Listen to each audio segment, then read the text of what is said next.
Hello everybody.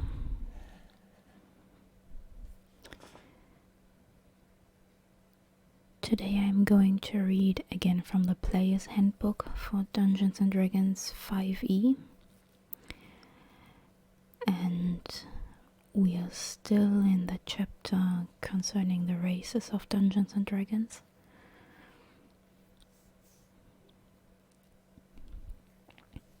Last time I read about dwarves and elves, and continuing this chapter we are going to learn about halflings today. I think I either heard an interview or read an article stating that halflings are supposed to remind us of hobbits, but they had to change it to halflings and couldn't call them hobbits. Maybe I'm making this up.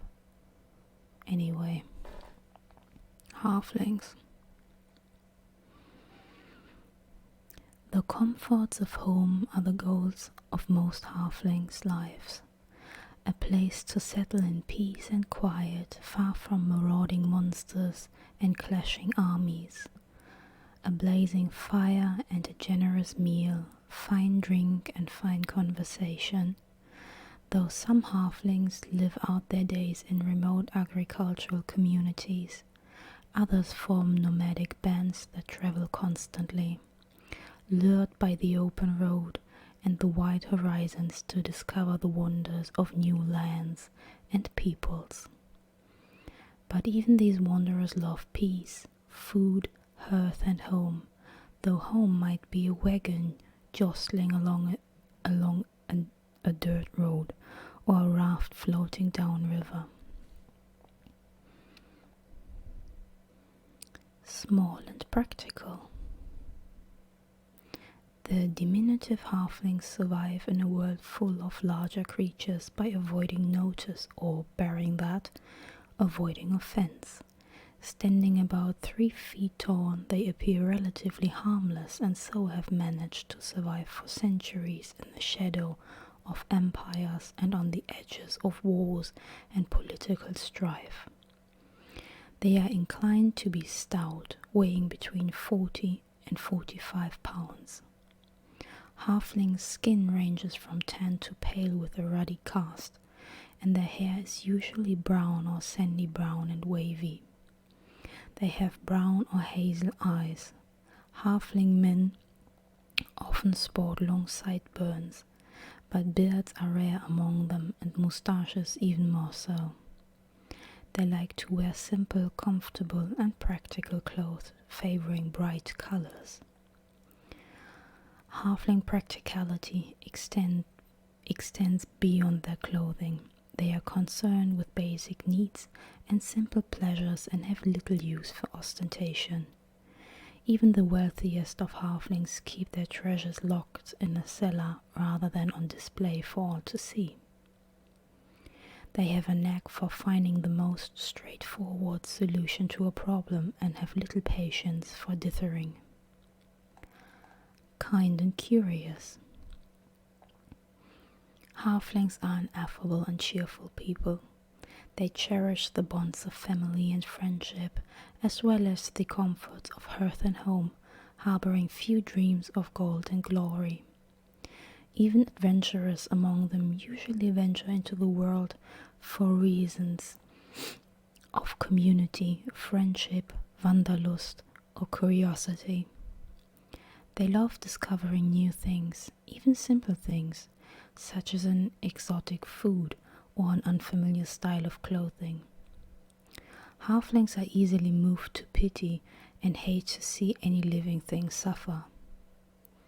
They are generous, happily sharing what they have, even in lean times.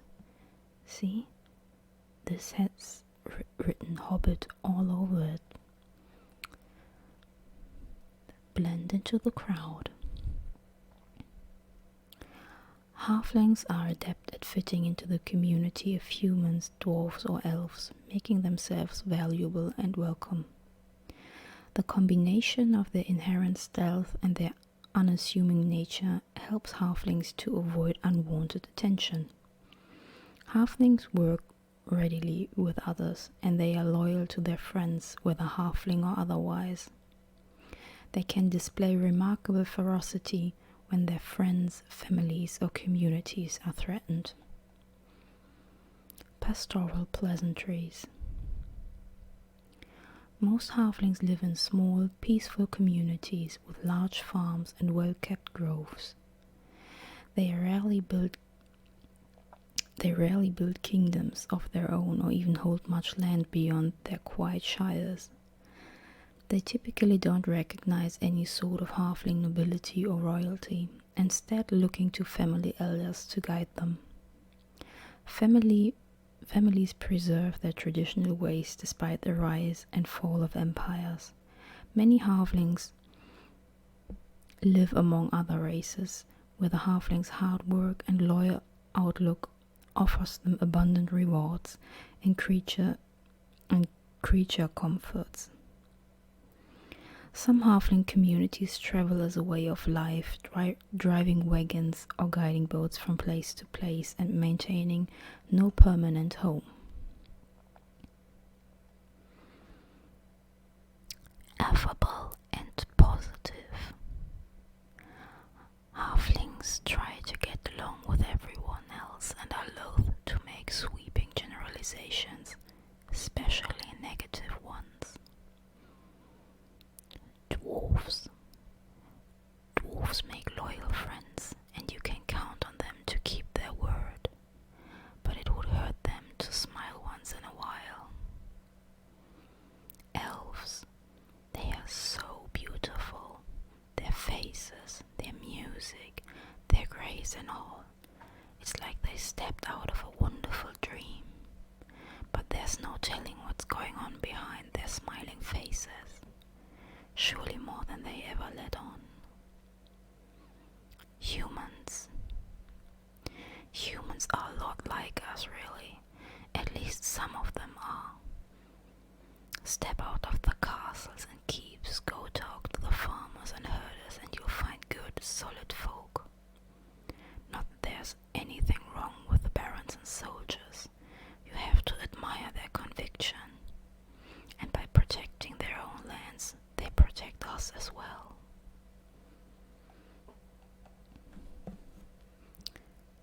Exploring opportunities. Halflings usually set out on the adventurous path to defend their communities, support their friends, or explore a wide and wonder-filled world. For them, adventuring is less a career than an opportunity, or sometimes a necessity. Halfling names. A halfling has a given name, a family name, and possibly a nickname. Family names are often nicknames that stuck so tenaciously they have been passed down through the generations. Male names. Alton, Ander, Katie, Corinne, Eldon, Erich, Finan, Gerrit, Lindal, Lyle, Merrick, Milo, Osborne, Perrin, Reed, Roscoe, Welby. Female names. Andre, Bree, Kelly, Cora, Euphemia, Jillian, Kithri, Lavinia, Lida, Merla, Neda, Paella, Portia, Serafina, Shaina, Trim, Vani, and Verna. Family names: Brush Gather, Good Barrel, Green Bottle, High Hill, Hilltopple, Legalo, Tea Leaf, Thorngage, Toss Cobble, Underbow.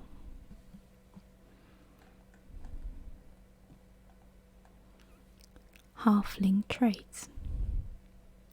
Your halfling character has a number of traits in common with all other halflings. Ability score increase. Your dexterity score increases by 2.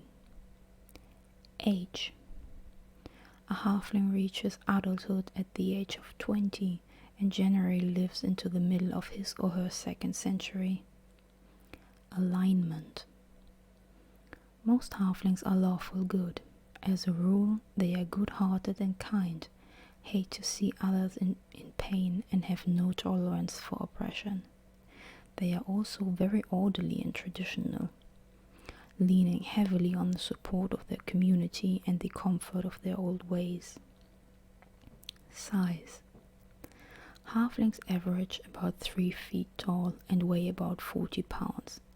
Your size is small.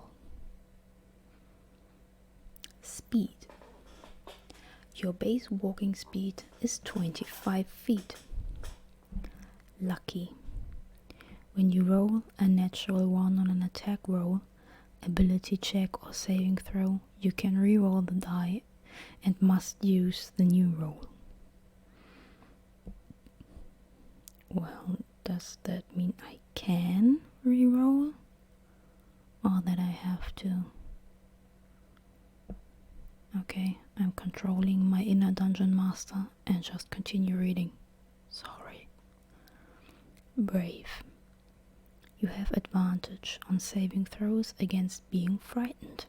Well, that's helpful. Halfling nimbleness. You can move through the space of any creature that is of a size larger than yours. Languages. You can speak, read and write Common and Halfling. The Halfling language isn't secret, but Halflings are loath to share it with others. They write very little, so they don't have a rich body of literature. Their oral tradition, however, is very strong. Almost all Halflings speak Common to converse with the people in whose lands they dwell, or through which they are traveling. Subrace. The two main kinds of Halflings, Lightfoot and Stout, are more like closely related families than true subraces. Choose one of these subraces. Lightfoot. As a Lightfoot Halfling, you can easily hide from notice, even using other people as cover. You are inclined to be affable and get along with others.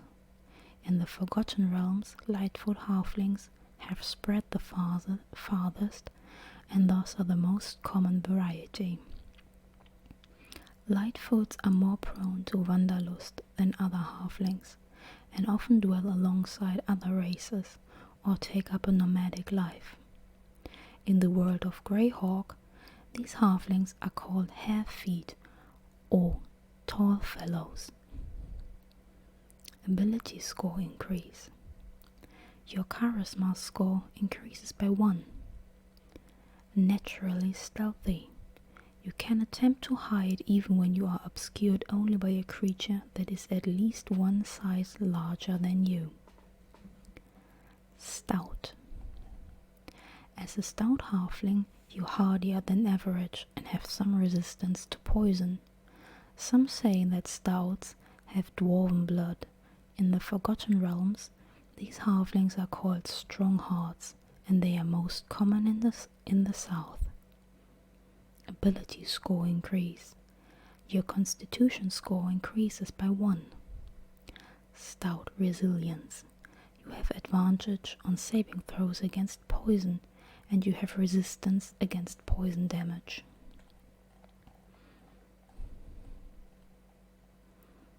So much for the halflings. Let's directly continue with the humans, or as one of my players used to call them, the most boring race ever invented. In the reckonings of most worlds, humans are the youngest of the common races, late to arrive on the world scene and short-lived in comparison to dwarves, elves and dragons.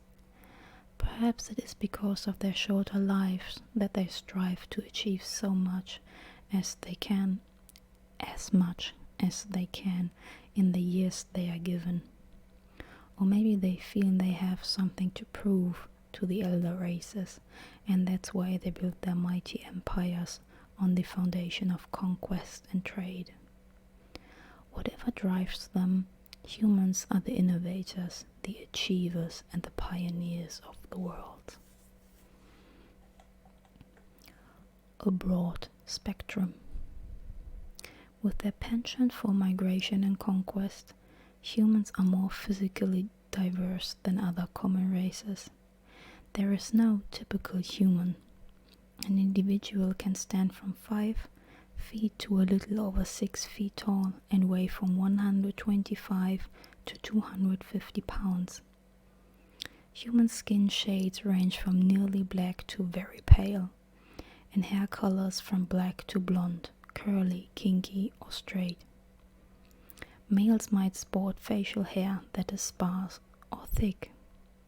A lot of humans have a dash of non-human blood, revealing hints of elf, orc, or other lineages. Humans reach adulthood in their late teens and rarely live even a single century. Variety in all things. Humans are the most adaptable and ambitious people among the common races. They have widely varying tastes, morals, and customs in the many different lands where they have settled. When they settle, though, they stay. They build cities to last for the ages, and great kingdoms that can persist for long centuries. An individual human might have a relatively short lifespan, but a human nation or culture preserves traditions with origins far beyond the reach of any single human's memory. They live fully in the present, making them well suited for the adventuring life, but also plan for the future, striving to leave a lasting legacy. Individually and as a group, humans are adaptable opportunists, and they stay alert to changing political and social dynamics. Everyone's second best friends. Just as readily as they mix with other races, humans mingle with members of other races. They get along with almost everyone, though they might not be close to many. Humans serve as ambassadors, diplomats, magistrates, merchants, and functionaries of all kinds. Dwarfs. They are stout folk, stalwart friends, and true to their word. Their greed for gold is their downfall, though. Elves. It's best not to wander into elven woods. They don't like intruders, and you'll as likely be bewitched as peppered with arrows. Still, if an elf can get past that damned racial pride and actually treat you like an equal, you can learn a lot from them. Halflings. It's hard to beat a meal in a halfling home, as long as you don't crack your head on the ceiling. Good food and good stories in front of a nice warm fire. If halflings had a shred of ambition, they might really amount to something. lasting institutions, where a single elf or dwarf may take on the responsibility of guarding a special location or a powerful secret. Humans found sacred orders and institutions for such purposes, while dwarf clans and halfling elders pass on the ancient traditions to each new generation. Human temples, governments, libraries, and codes of law fix their traditions in the bedrock of history. Humans dream of immortality, but, except for those few who seek undeath or divine ascension to escape death's clutches, they achieve it by ensuring that they will be remembered when they are gone. Although some humans can be xenophobic, in general their societies are inclusive. Human lands welcome large numbers of non-humans compared to the proportions of humans who live in non-human lands. Exemplars of ambition. Humans who seek adventure are the most daring and ambitious members of a daring and ambitious race. They seek to earn glory in the eyes of their fellows and amassing power, wealth, and fame. More than other people, humans champion causes rather than territories or groups. Human names and ethnicities. Having so much more variety than other cultures, humans as a whole have no typical names. Some human parents give their children names from other languages, such as Dwarvish or Elvish, pronounced more or less correctly. But most parents give names that are linked to their region's culture or to the naming traditions of their ancestors. The material, culture, and physical characteristics of humans can change wildly from region to region. In the Forgotten Realms, for example, the clothing, architecture, cuisine, music, and literature are different in the northwestern lands of the Silver Marches than in distant Termish or Impilitur to the east, and even more distinctive in far-off Karatur. Human physical characteristics, though, vary according to the ancient migration of the earliest humans, so that the humans of the Silver Marches have every possible variation of coloration and features. In the Forgotten Realms, 9 human ethnic groups are widely recognized, though over a dozen others are found in more localized areas of Faerun. These groups and the typical names of their members can be used as inspiration, no matter which world your human is in. Kalishit. Shorter and slighter in build than most other humans, Kalishits have dusky brown skin, hair, and eyes. They are found primarily in the southwest Faerun. Kalishit names. Male. Aseir, Bardeid, Haseid, Chemet, Mimin, Sudaiman, Zashiir. Female. Atala, Theidil, Hama, Jasmal, Meilil, Saipura, Yashera, Zasheda.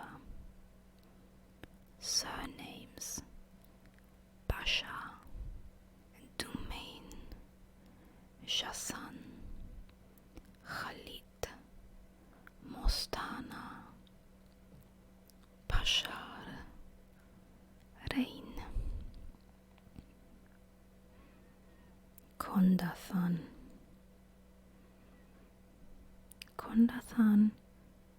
Kondathans are slender, tawny-skinned folk with brown hair that ranges from almost blonde to almost black. Most are tall and have green or brown eyes, but these traits are hardly universal. Humans of Kondathan, or is it Chondathan? Well, humans of Kondathan descent dominate the central lands of Faerûn around the inner sea. Male names: Darwin, Dorn, Evendur, Gorstak, Grim, Helm, Malark, Morn, Randall, Stead. Female names: Arvin, Esvel,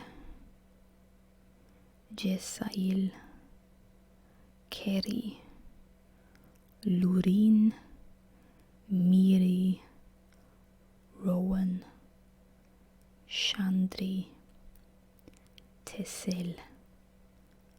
Surnames: Emblecrown, Buckman, Dundragon, Evenwood, Grey Castle, and Tallstag.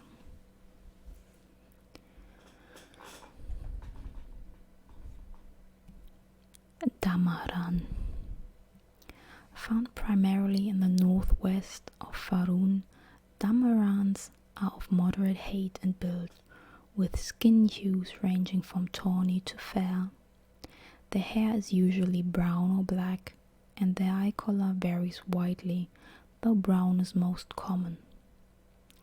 Damaran names: Male: Bor, Fodel, Glar, Grigor, Igan, Ivor, Kosef, Mival, Orel, Pavel, Sergor.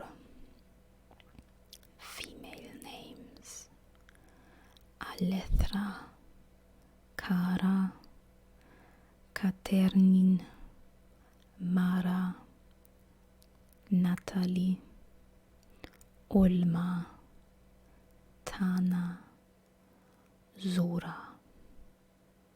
Surnames: Bersk, Chernin, Dotsk, Kulenov, Marsk, Nemetsk, Shimov, Starak. Illuskans. Illuskans are tall, fair-skinned folk with blue or steely grey eyes. Most have raven black hair, but those who inhabit the extreme northwest have blonde, red, or light brown hair. Illuskan names: Male: Ander, Blath, Bran, Frath, Gith, Lander, Luth, Malsa, Stor, Taman, Urth. Female names: Amafrey, Betha, Sifrey, Kithra, Mara, Olga, Silifrey, Vestra. Surnames: Brightwood, Helda, Hornraven, Leckman, Stormwind, Windriver.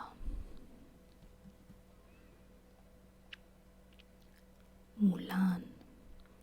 Dominant in the eastern and southeastern shores of the inner sea, the Mulan are generally tall, slim, and amber-skinned, with eyes of hazel or brown. The hair ranges from black to dark brown, but in the lands where the Mulan are most prominent, nobles and many other Mulan shave off all their hair.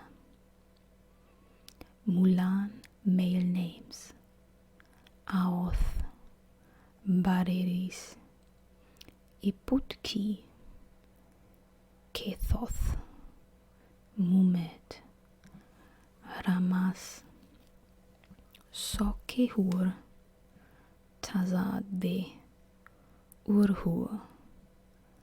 Female names: Aridima, Kathi, Nephis, Nulara, Murisi, Sefris, Thola, Umara, Zolis. Surnames: Anchala, Anskuld, Fizim, Hapit, Nathandem, Sepret, Uthrakt. Rashimi. Most often found east of the inner sea and often intermingled with the Mulan, Rashimis tend to be short, stout and muscular. They usually have dusky skin, dark eyes and thick black hair. Rashimi male names: Borivik, Faurgar, Jandar, Kanithar, Madislak, Ralmevik, Shaumar, Vladislak. Female names: Fievara, Hulmara, Imith, Imtzel, Navara, Shevara, Tamith, Yuldra. Surnames: Chiagupa, Giannina, Iltaziara, Muanyethara, Stayanoga, Ulmokina. Shu. The Shu are the most numerous and powerful ethnic group in Karatur, far to the east of Faroon. They are yellowish bronze in hue, with black hair and dark eyes. Shu surnames are usually presented before the given name.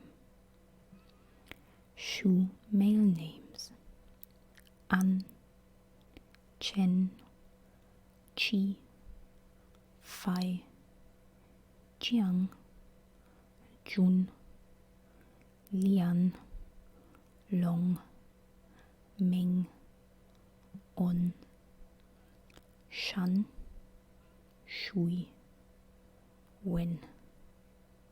Female names: Bai, Chao, Jia, Lei, Mei, Jiao, Shui, Tai. Surnames: Qian, Huang, Kao, Kung, Lao, Ling, Mei, Pin, Xin, Sum, Tan, Wan.